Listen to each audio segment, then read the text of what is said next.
Thank you, Mr. Chairman, Mr. Vice Chairman.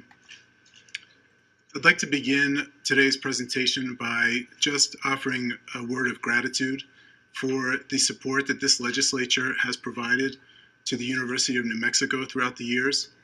It is that support that has allowed me to advance professionally and personally in this region. And in fact, the work that inspires the Institute, as well as the inspiration for the current presentation today, is a fruit and child of the University of New Mexico system, particularly the law school.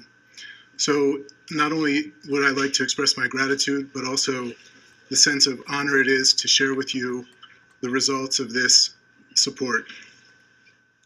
So today's presentation in many ways echoes and replicates the curiosities and finds inspiration from the comments and prior presentations at today's committee. As a law student in Albuquerque, I was fascinated by both the international connectivity of our state, as well as the fractures in our state, both with respect to its regions internally, and also with respect to our southern border in Mexico. I then created a purpose to understand and resolve these fractures, to try to build bridges across our state from the northwest to the southeast, from the southwest to the northeast, as well as with our traditional historical relationships with Mexico and Chihuahua to the south. Now, if you turn to your handout here, to the first page, there is a map of the continental United States. One of the things that I learned here in Santa Fe as a student at St. John's College is the costliness of overland transport versus maritime transport. New Mexico is in a strategic position on the continental divide between the Gulf of Mexico and the Pacific Ocean. It is very costly to get goods into and across the United States. But we have that specific strategic opportunity to leverage, as we've been discussing many times today. Now, within New Mexico at the state level, there's also a lot of challenges with respect to overland transport in and from rural communities. If you turn to the second page, there is a satellite image of the terrain that separates us from the Pacific Ocean. So to build new rails and new interstates, as you can see, is quite costly, not only across several states, but even within New Mexico. So the question is then, how do we really leverage what our assets that we have here in our rural communities, and how can we connect our rural communities to these trade flows that have been described earlier by the gentleman from the consultants from Phoenix, as well as from the Gallup Economic Development Corporation. Now, New Mexico, as I was saying, has these two principal systems that go from the Midwest through Albuquerque, as well as from the southern United States through El Paso, Deming, and Lordsburg onto the Pacific coast. If you turn to the next page, you'll see that this begins the discussion of our highway and interstate networks. This discussion will be followed by a presentation on our rail networks and the commodities that flow through those rail networks. Then we will have a quick overview of the energy corridors that pass through New Mexico, both crude oil and natural gas pipelines. And then finally, we will look to seeing what may happen in the future with respect to binational trade on our southern border and other consequences of our location. That picture there, by the way, that black and white picture, that is a caravan, a relief route from 1947 to the Navajo Nation heading west from Albuquerque to provide relief to that community. So this just really underscores this vital nature that our transportation networks have. And, you know, just to also mention to you, there is no commerce without transportation networks. If I can't sell my pecans to market, if I cannot take the bus to school, then we really suffer, and our businesses and families suffer as well. So here on the following page is a map of the commodity flows heading across the United States. This map is from the Freight Analysis Framework of the U.S. Department of Transportation's Bureau of Transportation Statistics. And you can see here in New Mexico, the I-40 corridor and the I-10 corridor are some of the most important, I would say the most important transcontinental trade routes in the United States. That point has been made several times today already. What you can also see, though, is the relative size of volume on the north-south corridor from El Paso into Denver and northward. So it's really, again, as has been said in prior presentations today, that the real weight and opportunity is with these east-west corridors.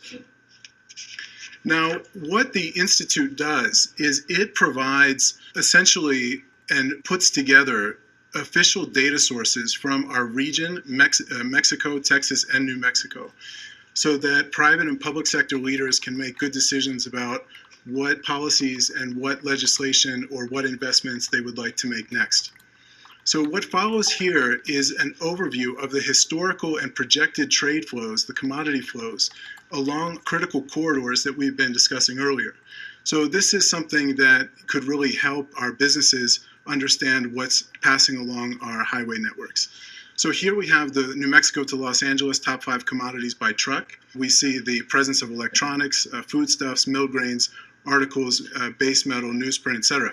This is essentially a graphic representation of the points that Representative Lundstrom made earlier with respect to Gallup. The New Mexico to Los Angeles trade corridor is one of those very important trade corridors. But we also have it on the next page in the other direction, looking at what travels from Los Angeles to New Mexico. And we see that the trade flows going to New Mexico to Los Angeles are less than the Los Angeles to New Mexico commodities. What we've also done at the Hunt Institute, just parenthetically, and I've provided you with a copy of this report, is we have analyzed the U.S.-China trade flows coming into Pacific ports and that make their way through New Mexico, both through its northern I-40 corridor as well as its southern corridor. And that allows us to understand what kind of trade with Asia and China is coming through New Mexico so that our businesses and our universities and our schools can understand how to take advantage of that. But what we also saw, it's that the trade flows from Los Angeles through New Mexico are generally greater than from New Mexico to the Pacific. We also have here the top commodity from Los Angeles to El Paso. That's through the I-10 corridor in southern New Mexico, particularly Lordsburg and Deming. We see the presence of electronics. I just would also like to mention here that it is the increasing quantity of electronics that are coming into the United States and in Mexico that have really caused a destabilization in the NAFTA free trade agreement, which is causing some problems not only for the United States as a whole, but for our state. I rented a car yesterday to come up here, and I felt like I was getting into the USS Enterprise. There was screens and buttons and whistles everywhere. So the incorporation of electronics, not only into our daily lives, but particularly into automobiles and automobile manufacturing, is really one of the precipitating causes to renegotiate NAFTA. So we see here the presence, as I mentioned, of electronics heading from Los Angeles to El Paso. Looking back the other way from El Paso to Los Angeles by truck, electronics is still a heavy presence, as is precision instruments, followed by other foodstuffs. So what we're trying to do to provide the economic development corporations or the economic development department or the legislature or the private sector is to understand what is coming through and to what extent.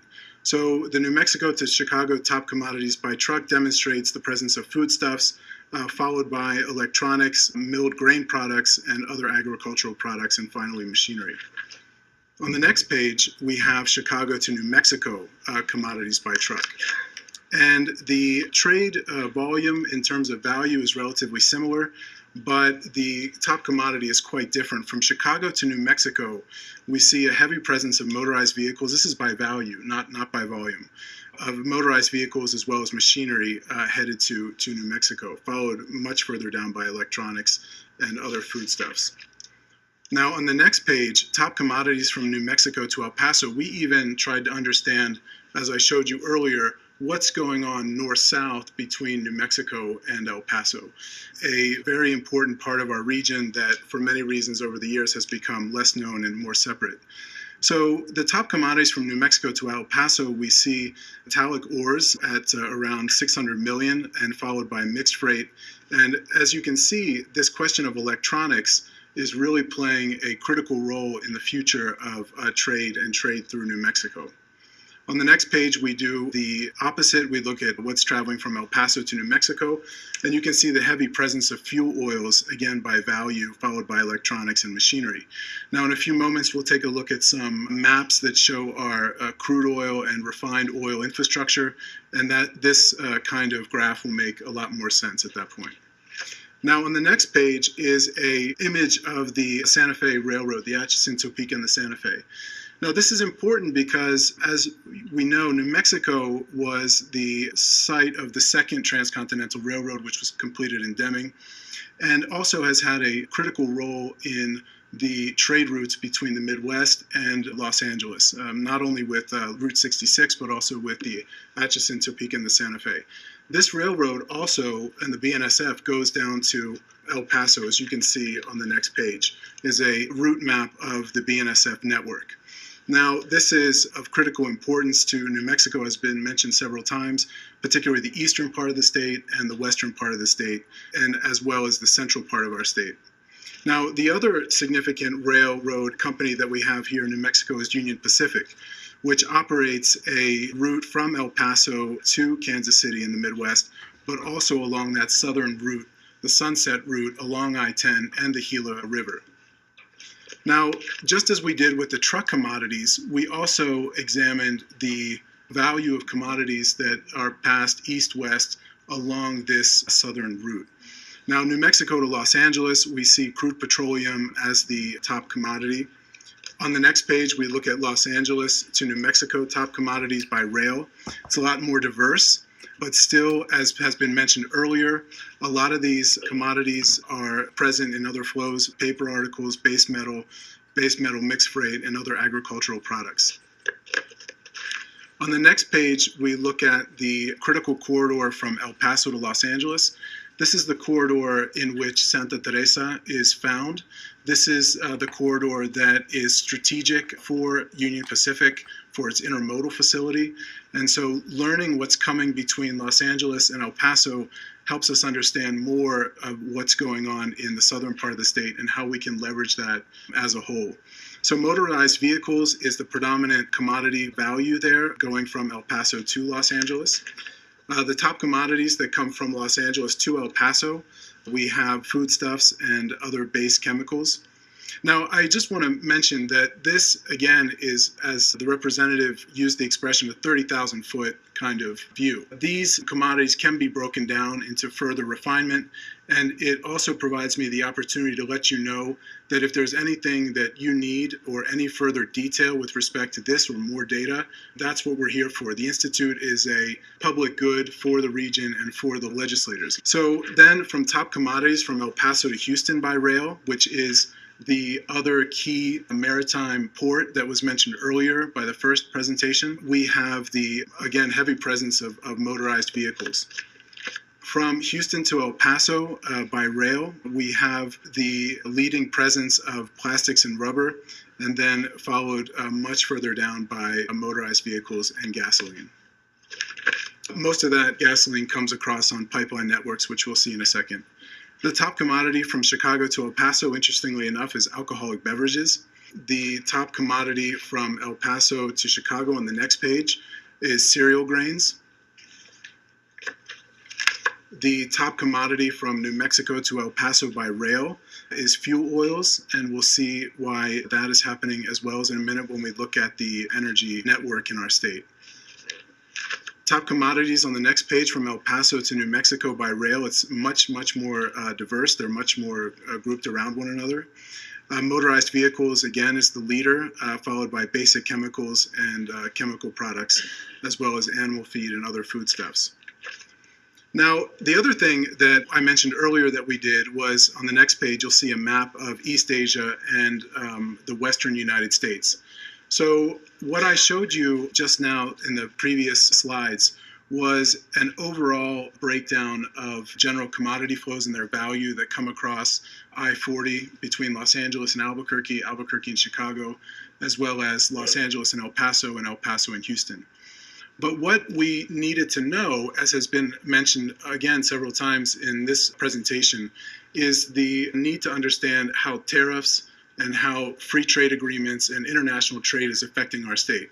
So with that in mind, we decided to do a analysis using the same databases from the Freight Analysis Framework at the Department of Transportation to understand what kinds of commodities are coming from Asia to the United States through New Mexico and El Paso and southern New Mexico, as well as vice versa.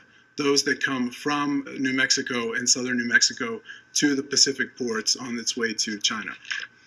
Now, I also provided that report for you with your handout, so you can look at that later if you find it of interest. Now, the next page is a photo of these U.S. highways. And, I think that this really highlights what Representative Garcia was mentioning earlier in his questions to some of the presenters. Not only is New Mexico sort of a key crossroads for these giant flows across I-40 and I-10 and the BNSF and the UP lines, but we have families to consider that are not necessarily on the doorstep of Albuquerque or on the doorstep of Las Cruces or even El Paso. So what do these trade flows then mean for our rural communities, and how can we stimulate commercial development along those routes? What follows is a series of maps showing these U.S. highways. And the interesting thing is that these U.S. highways predate the interstate networks. But I think that there's a lot of potential value when we look at the way that these U.S. highways, these old U.S. highways, connect our rural communities, not only to each other, but also to these significant trade networks on the interstate and along the rail networks. So, for example, one of the first maps that we did at the Hunt Institute was to look at Route 285. And I believe that was mentioned earlier by Senator Griggs and the importance of 285. So 285, as you can see here, goes basically from Denver through northern New Mexico, connecting all the way down south through Roswell, Carlsbad, and into West Texas.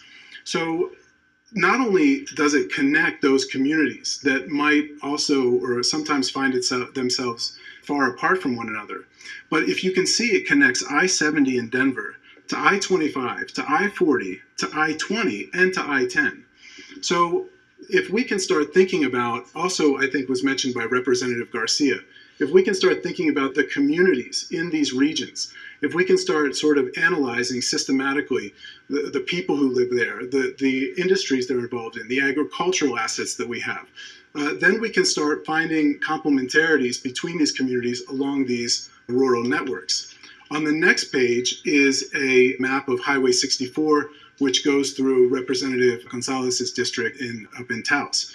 Now, if we look at that, we see how that connects northern New Mexico to northern Oklahoma, to the Mississippi, and then east through some of these important places that was mentioned by the first presenter with respect to airports in particular. Now, the next rural highway and U.S. highway that I wanted to mention was Highway 70. And we can see Highway 70 connects southwestern New Mexico to the Eastern Plains. A lot of times, I have a good friend of mine from law school who works as the chief prosecutor of the Navajo Nation. And we've been dying to see each other. But to get from, El Paso and Las Cruces all the way out to Window Rock in Gallup is many, many hours. So if we can start thinking about looking at these rural highways and these old U.S. highways to sort of cut across New Mexico, not only could it provide efficiencies, but it could also help strengthen the economic development of our rural communities and at the same time connect them to these major trade networks.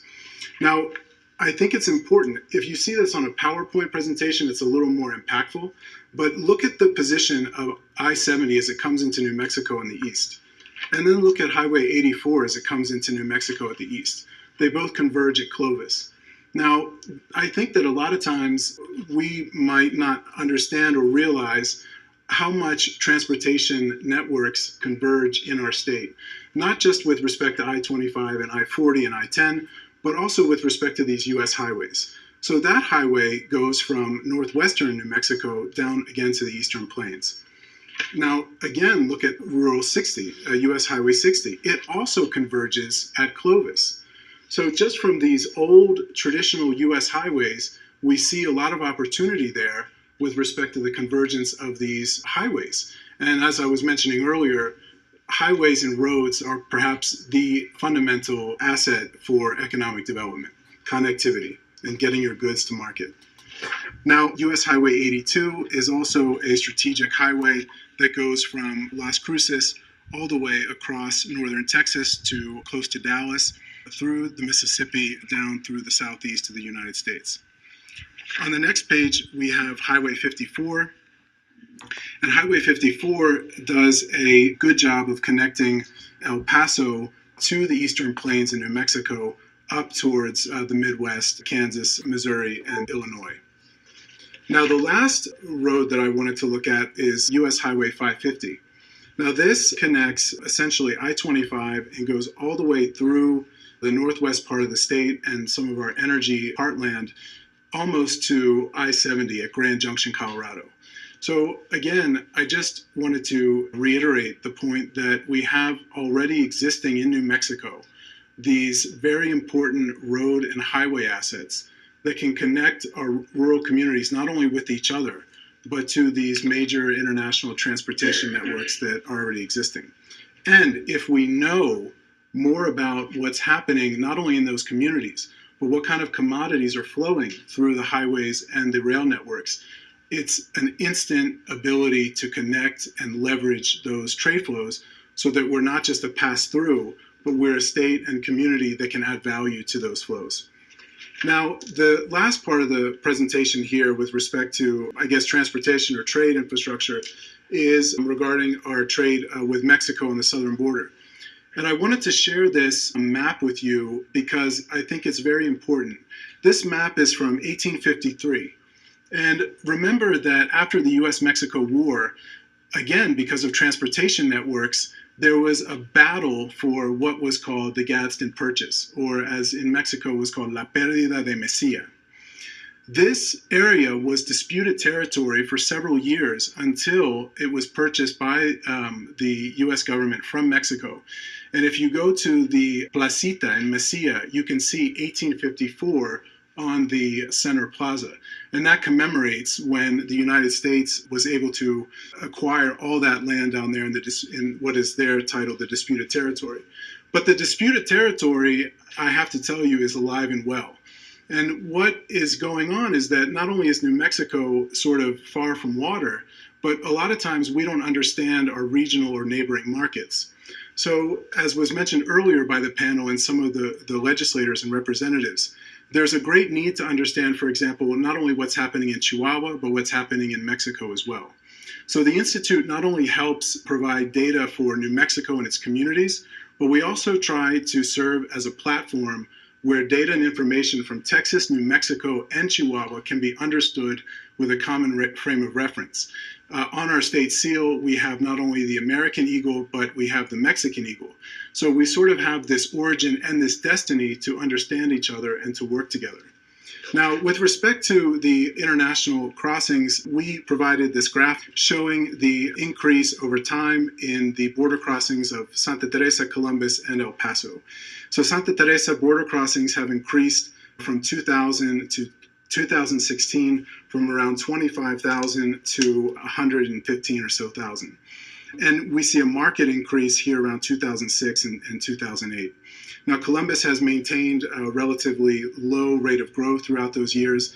El Paso has had a strong rate of growth from 2002 to 2006, but then we recognized that the fall in border truck crossings coincided with the financial recession of 2008.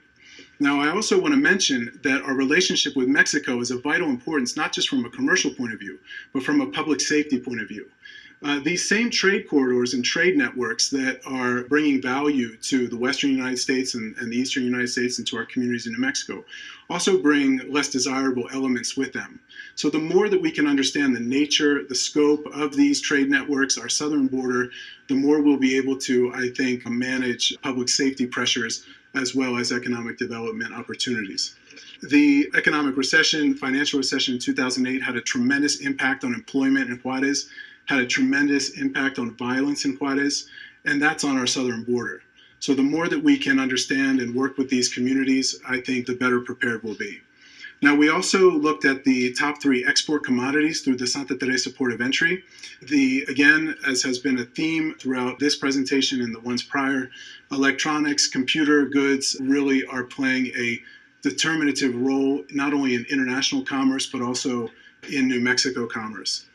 Then we look at the top 3 import commodities at the Santa Teresa port of entry, and we see again the important presence of computer-related machinery and parts.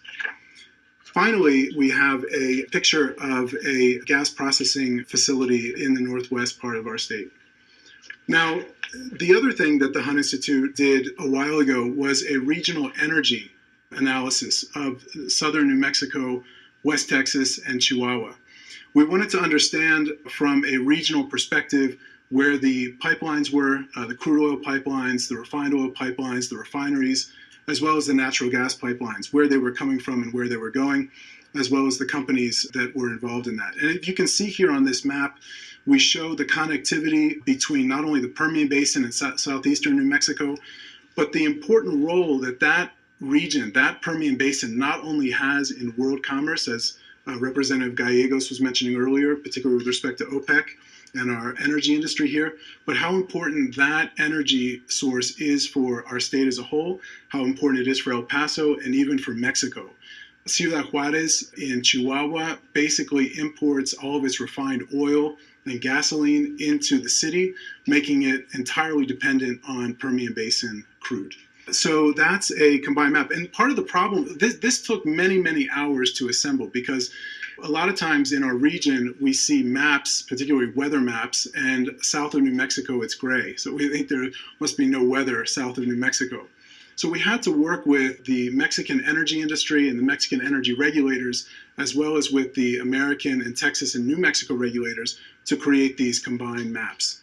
On the next page, we have a map of the natural gas pipelines that are coming through the region. And I mention this and I show this to you because I think it's probably even more important than the crude oil network that is already built and being built out in our state. Mexico, as we all know, has become in the last 30 years tremendously productive with respect to industrial output, mostly in the northern part of the country, like Ciudad Juarez, which is just across our border. The electricity costs for that industrialization, they've been very high. They've been very high because they've been burning a kind of fuel called combustóleo, which is a heavy crude diesel mix. 5 years ago, the Mexican government reformed its entire energy sector. And so not only did they deregulate it, but they created a very pointed purpose of switching the electricity generation from combustóleo to natural gas. Who has the most productive natural gas field in the entire continental United States? New Mexico does, the San Juan Basin. So what kind of opportunities are there to provide natural gas to northern Mexico, not only just with respect to Ciudad Juarez, but others to the west of Ciudad Juarez?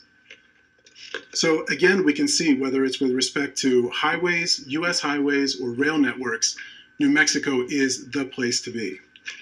The other thing that I wanted to mention is, this is also part of our energy report, was looking at the continental electricity grids.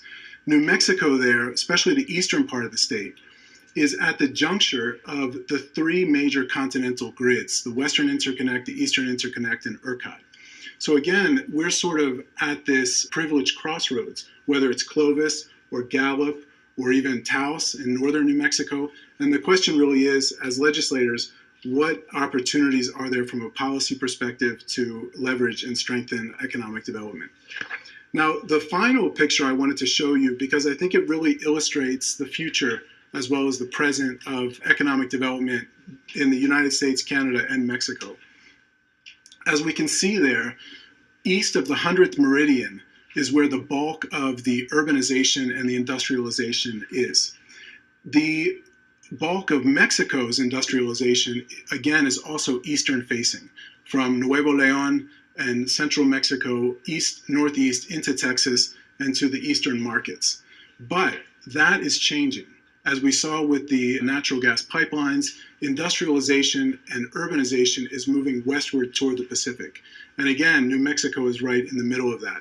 So I think that this map really highlights what is set to come, not only for our 2 countries, but also for the communities throughout New Mexico. This next map is a map that was printed from 1791 in France, looking at Pacific trade routes. And the creation of maps has often occurred in faraway cities and faraway jurisdictions. And they often don't take into account our local communities and sort of the particular nature and particular assets that they possess.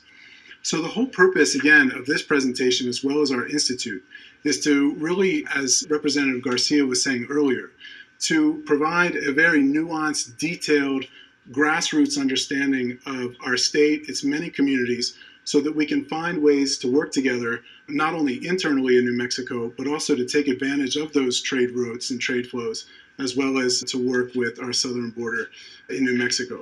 Now, the final image is a flag of New Mexico, and I think the symbolism couldn't be more powerful because we really are at the center of the four directions.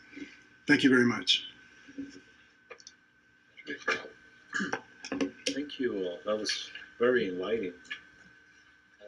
Members, we have Representative Lundstrom, Gomez, Cabral. Thank you, Mr. Chairman. I want to compliment you. This is excellent. This work is excellent, and I think it drives home a lot of the issues that we've been talking about as a committee. So I want to compliment you and others with the Hunt Institute on this report.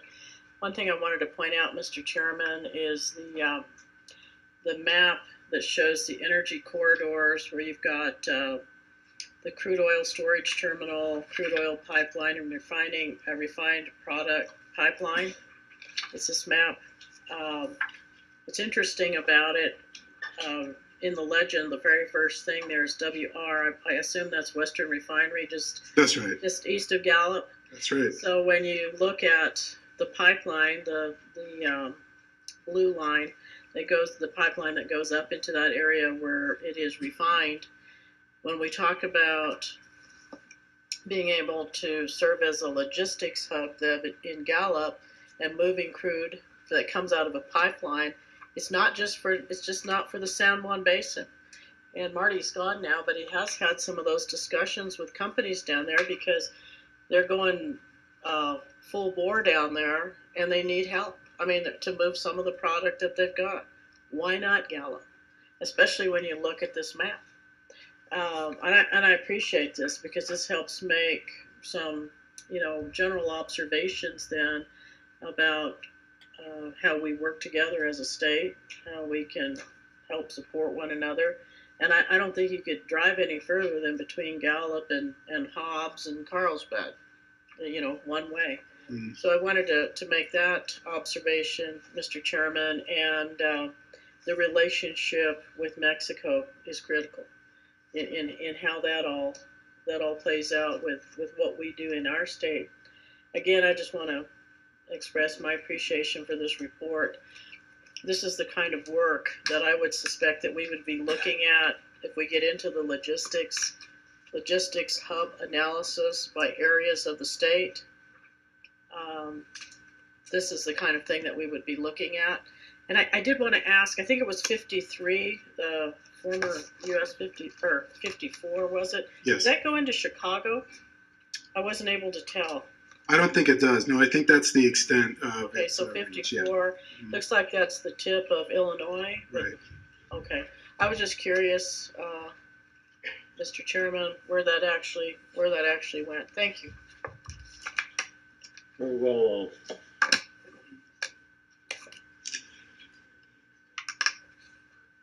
Yes, it's Gomez. Yeah. Thank you, Mr. Chairman. I get on the map that you show the natural gas pipeline under construction in Mexico. When is that thing scheduled to be finished? Oh, it's don't have page numbers, so it's towards the back. Yes, it's there's one in northern Mexico. It's going through a region in just south of El Paso called San Elizario. It's been a little controversial, but it is scheduled to be finished in 2017, CFA 2017. But they're still working on it. Oh, okay. It goes west towards the Sonora and Baja California. No, west from the Permian Basin. Interestingly, New Mexico as a country is not blessed with the natural gas resources that we have in the San Juan Basin or the Permian Basin. So what we'll see as time goes on is that there will be more and more demand in Western Mexico, particularly in the northern part of the country, and that will be going through our backyard. Mr. Chairman, I guess I just wonder why it doesn't go into New Mexico.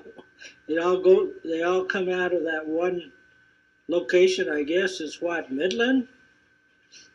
Where the two new lines are coming out of there in Texas? They're Fort near Fort Stockton? Stockton. Yes, that's right. Thank you, Mr. Chairman. That's all the questions I have.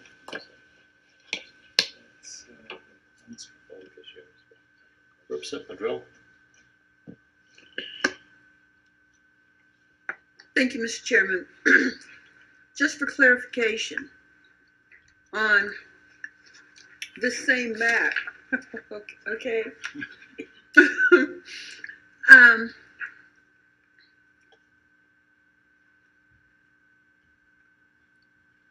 The pipeline that's going at Artesian, okay, is it shipping or flowing east and west, or is it coming from Dumas going through Artesia and then into Mexico? Yes, these are westward flows from the Permian Basin, from the east to the west. Okay, I know it's going from Permian Basin into Juarez, but it's also, all that sits on the Permian Basin, right? That's right, yes, Okay, it's the okay. mother lode. Okay, I didn't, and Dumas sits on that as well. Dumas Yeah, in the Permian Basin. it does, in Boger, in that area. That's what we're talking about. Okay, what I'm trying to clarify is the way that it looks to me on here is that the products that come out of Artesia, okay, are they going to Dumas and into Mexico? Are they going east and west, or Dumas Boger area? Is that just going west through Artesia? It's primarily going southwest.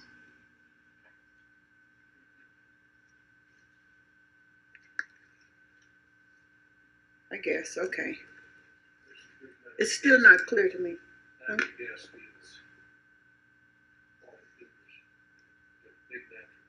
Correct. Okay. And so those natural gas fields are flowing down into Artesia and then further west. Okay, it's going further west. Okay. Okay. No, but I'll stop until I understand. Okay, Representative Gallegos. Mr. Chair, actually, Madam Chair, part of that's what I was going to talk about. One of the discussions, we had the Speaker Egoff made a tour there in Southeast just last week. And one of the discussions was there's two difficult issues is the capacity that we have. Right. There's no new lines going towards Houston. So that gas she was talking about comes into Artesia, then heads towards the Houston hub. Doesn't make it because of their capacity.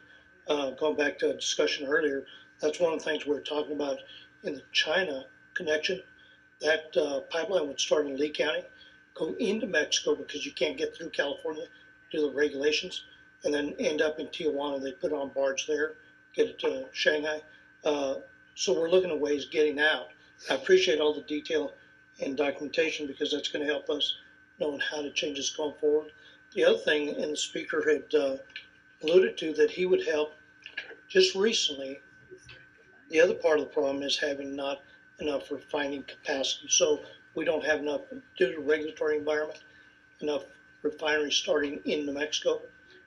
Recently we had one in Lee County that due to the state side regulations, they jumped over and did the same thing in Texas, 20 miles away. Their footprint is now in Texas.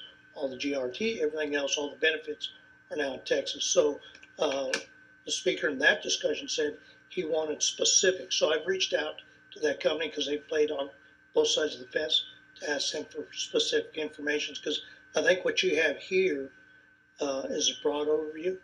Now we need to dig down into the minute issues on why we're not able to build capacity here in the state. So I just want to throw that out there, Mr. Chairman. Thank you so much for. Yes, I think you raised two really critical points for New Mexico. One is the growing demand in China for energy resources. And if you look at our report on U.S.-China trade flows through Houston, you'll see a recent spike in crude oil exports to China. So China is going to need natural gas, LNG, they're going to need crude oil, and where are they going to get it from? Again, whether it's like building a Union Pacific line 100 years ago through Deming, or whether it's like a BNSF line that comes down through the Midwest to LA, in the 21st century, we're going to need to really think about our energy corridors and how to get that west towards the Pacific Rim and to China. Now, the other point that you mentioned is very important, which again goes back to this kind of disputed territory nature of some of our assets, like the Permian Basin. You just mentioned, how with another regulatory structure, different tax structure right across the border in Texas, they're able to really set that thing up with a lot more ease and facility. So in our energy report, which you can access on our website, we do get into some of that minute detail about the regulatory structures that govern extraction, refinement, natural gas transportation, as well as the electricity sector in New Mexico, Texas, and Chihuahua. Mr. Chairman, if you don't mind, I appreciate that, because ultimately, when we're in China, one of the discussions came up is they are, I don't want to say dating, but they are also in communications with Alaska. Governor Walker was with us, and the difference between us and Alaska, they're closer, but they have 101 days of production due to weather. We have 365 days of production. So we have to find the strong suits that we have and market them. So as we dig down into the tax structure and regulatory structure, if we can clear any of those areas that would allow us, you look at that market, they're willing to bring the infrastructure into Lee County. So the pipeline's theirs. Right. The cash register would be here in New Mexico. The responsibility would be theirs, getting it through Mexico and on to Shanghai. Yeah. And that's the best of both worlds, because they're willing to put their money, if it works, and I know there's discussions still going on, if it were to work, it would solve a lot of New Mexico's downturn. That's right. So I will get on your website and look at the detail, because those are types of things we were just speaking with the speaker on when he was doing his oil gas tour last week. So thank you, Mr. Chairman. Thank you very much, Patrick. I just want Sure. One question. About 3 years ago, the Legislative Finance Committee went down to Chihuahua City. Mhm. We'd been to Nueva Casa Grande a couple of years before that.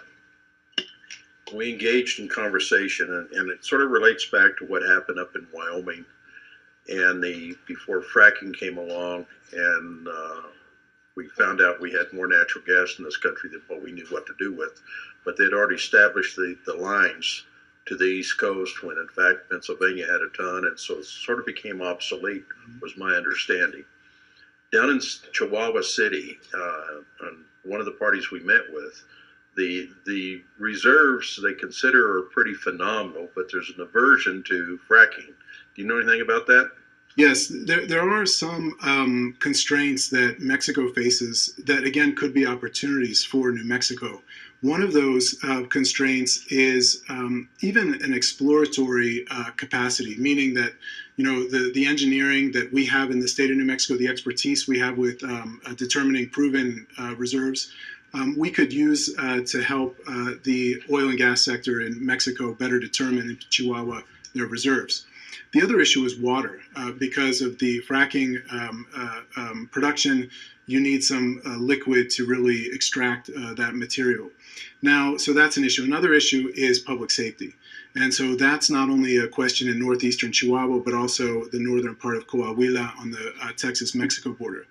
But again, these are all opportunities for New Mexico. For example, as a law student, I could not find a course on any kind of US-Mexico dynamic, whether it was public safety or US-Mexico energy transactions or US-Mexico aquifer management. So I think that whether it's from an engineering point of view or a legal or public safety point of view, we can help not only solve these problems regionally and extract value thereby, but also help other states like Texas or New Mexico or Arizona deal with the same issues and sell that kind of expertise. So I think that for the time being, the natural gas extraction in northern Chihuahua will be far behind that's already online in New Mexico. Thank you. Very well. What I needed to ask you is, can you, excuse me, very briefly give us a little bit of the history of the Institute? Sure. Well, I was, I might get choked up here. I was born in a small town in Maryland on the Eastern Shore, which was ironically called the Crossroads of Delmarva between the Atlantic Ocean and the Chesapeake Bay. And I enrolled at St. John's College in Annapolis, Maryland. And when I was 18, I came out to Santa Fe to study because it's the same program but on 2 campuses. And ever since 1998, I've been living and working here basically in New Mexico and have found a lot of strength and a lot of opportunity in our state and its communities. And after law school at UNM, I did a program called the Fulbright, and I studied some of our Spanish and Iberian roots in Portugal. And then after that was done, it was the 2008 recession, and you couldn't get a job for love or money. So I was back in Washington for a couple of years, and about 2 years, and I really wanted to get back to New Mexico. And there was an opportunity at the district attorney's office in Las Cruces, and I took it. But I didn't want to lose all the learning and effort that I put into this New Mexico-Mexico relationship with New Mexico's economic future. So I reached out to the dean of the school at UTEP to teach NAFTA law. Because even as a student at UNM, I couldn't study NAFTA law. And so he said that would be a great opportunity. And then he asked me if I'd be interested in directing a research institute on our region's economy. So it was sort of, I guess, being lucky or unlucky enough to be at that place at that time. And so we created a platform and a purpose of weaving together what was once woven in our region for hundreds and hundreds of years, looking at it from a legal and regulatory point of view, as Representative Gallegos mentioned, but also an economic and quantitative point of view. We all remember the story of the Tower of Babel and how after an effort to build this edifice, they were all struck down and were speaking different languages and going their separate ways. Well, that's in some ways what New Mexico is facing with respect to Texas and Mexico. They're very important markets. As many of you have said, they have large populations. Chihuahua City has a very important aerospace manufacturing center. Ciudad Juarez has 2.5 million people. But we've lost in some ways the ability to understand and communicate with each other. So I guess maybe because I'm a middle child, I guess maybe because New Mexico is in the middle of all this, that I thought that we could find a lot of value just by the simple effort of learning how each other speaks, learning the difference in the data, learning the difference in how that data is stored, and putting it all together in one frame of reference. The family that funds the Institute is the Hunt Family Foundation. They are a active philanthropic organization, not only in El Paso, but also with NMSU as well. They just gave a large donation to the Arrowhead Center and are very active in supporting economic development in our 3 states. So that's a little bit of the personal and sort of practical nature of our institute. Very interesting. Very. Now we have 6 more questions. Let's start this one. Almost 30 seconds each. Thank you, Mr. Chairman. I'm just been in contact with Josh Orozco over at our group there in Santa Teresa, and they're really concerned about this report you have.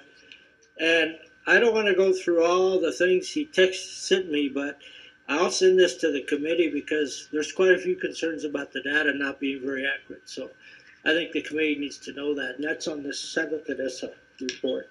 Thank you, Mr. Chairman.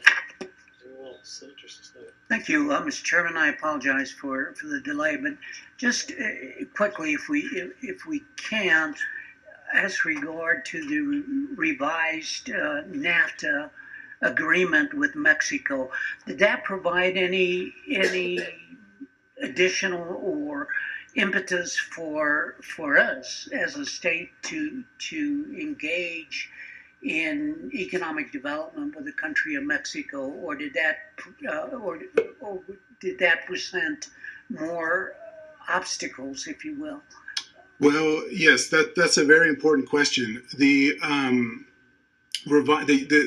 preliminary agreement to agree, essentially, that was announced several weeks ago between the United States and Mexico, concerned primarily rules of origin and other regulatory constraints with respect to automobile manufacturing. Now, this will have potentially a great impact on Ciudad Juarez, just to the south of us, because Ciudad Juarez really is a major supplier to the U.S. and North American automotive industry.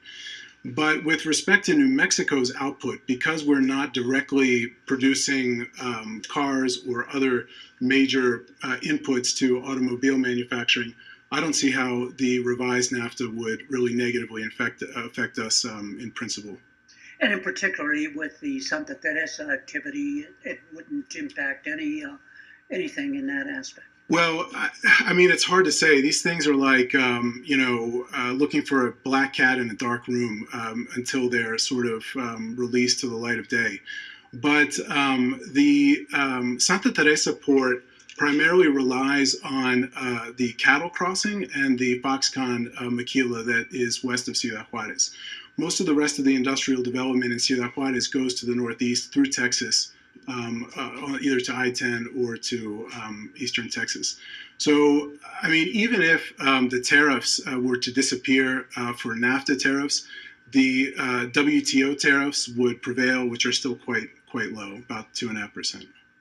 Appreciate that. Thank you Sure. for your presentation, Thank you. Patrick. Thank you, Mr. Chairman. Person Lundstrom. Thank you, Mr. Chairman. I'd just like to say, in terms of the freight analysis, because the Huntington Institute work followed our presentation, he's right on. I mean, in terms of the data, the information.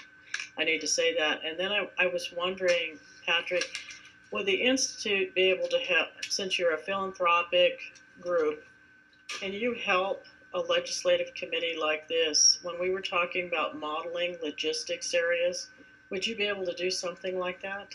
Yes, everyone gets really busy with their daily lives and their daily responsibilities. So we partner with the U.S. Embassy in Mexico City, Department of State, Homeland Security.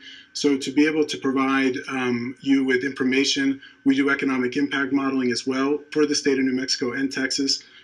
We'd be happy to do that.